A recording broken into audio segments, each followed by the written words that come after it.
К месту проведения первых в этом году крупных учений спасатели направляются с площади Свободы. Министр по чрезвычайным ситуациям республики Лев Квитиня проводит инструктаж с руководителями подразделений и рядовым составом. Глава ведомства особо указывает на необходимость соблюдения дистанции при переброске техники и безопасного скоростного режима. Колонна направляется к высокогорному озеру Рица. Основная часть республиканской трассы была пройдена без каких-либо проблем, чего не скажешь об участке дороги, ведущей непосредственно к озеру. Снег, низкая температура и гололед постоянно давали о себе знать.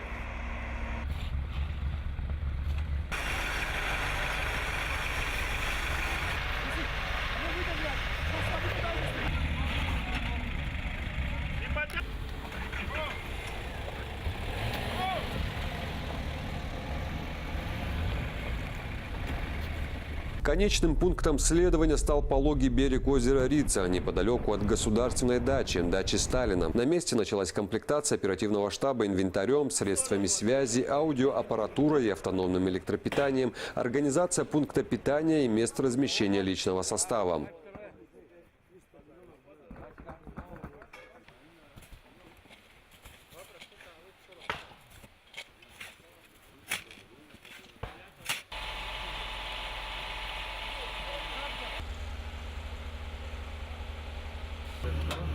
Приеду сразу.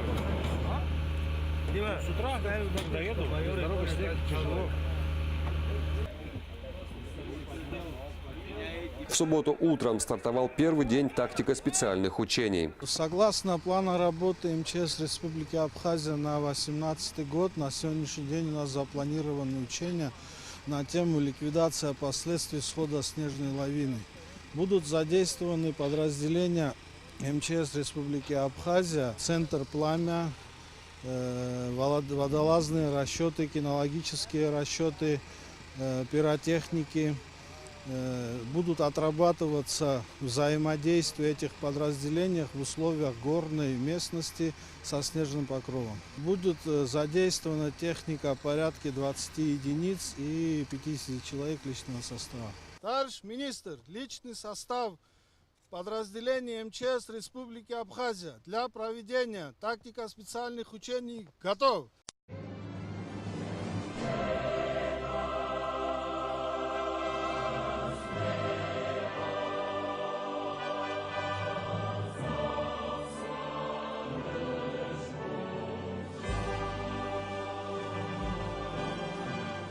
По легенде учения, на автотрассу возле дачи Сталина сошла снежная лавина, которая по ходу движения накрыла собой туриста, обрушилась на автостраду и сбила в озеро проезжавший автомобиль. Спасателям необходимо отыскать заваленного снегом человека, а также извлечь из воды блокированного в машине водителя. После предварительного осмотра места падения автомобиля в озере Рица водолазы опускаются под воду, температура которой не выше 3 градусов. Оперативными действиями пострадавший был деблокирован и доставлен на берег озера Рица на катере.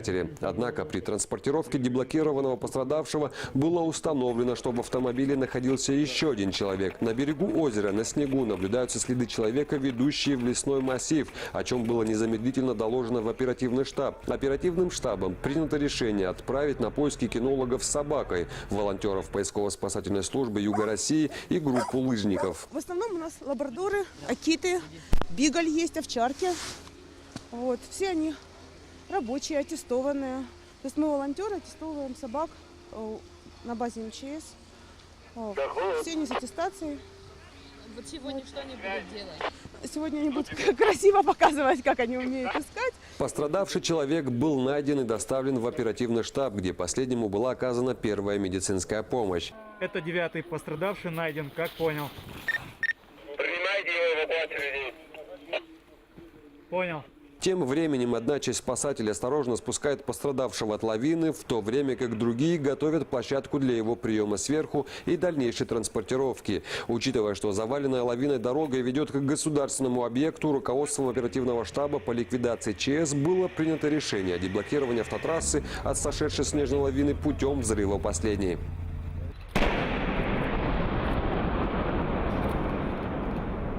Свою оценку ходу учений дал вице-премьер Аслан Кубахи, курирующий в правительстве силовые структуры. По его мнению, спасатели показали высокий уровень работы и слаженность действий в экстремальных погодных условиях высокогорья. И где бы это ни было, и в горах, и на море, и на суше, наши спасатели всегда на высоте. Это министерство, которое имеет очень большой авторитет в нашем обществе. Это министерство, которое имеет связь со всеми силовыми структурами нашего государства, имеет связь со своими коллегами в Российской Федерации. Мы знаем, с каким уважением к нашему Министерству по чрезвычайной ситуации относятся наши российские коллеги.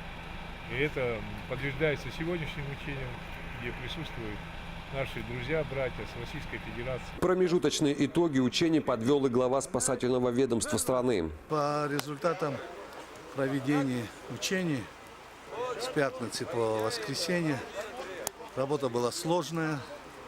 Мы специально ждали, когда будут более тяжелые условия для выполнения этих задач, которые мы поставили перед собой.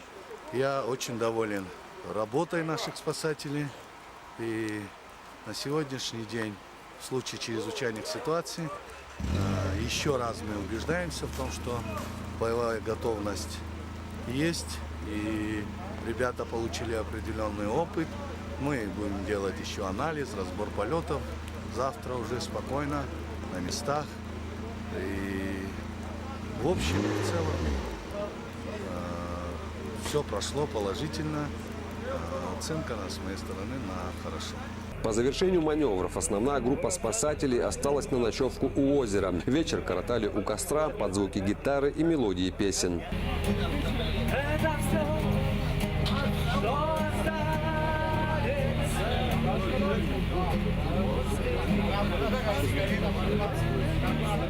Первые в этом году крупные учения спасателей завершены. Личный состав и техника направляются в места постоянной дислокации. Впереди детальный разбор итогов прошедших маневров в высокогорной Абхазии.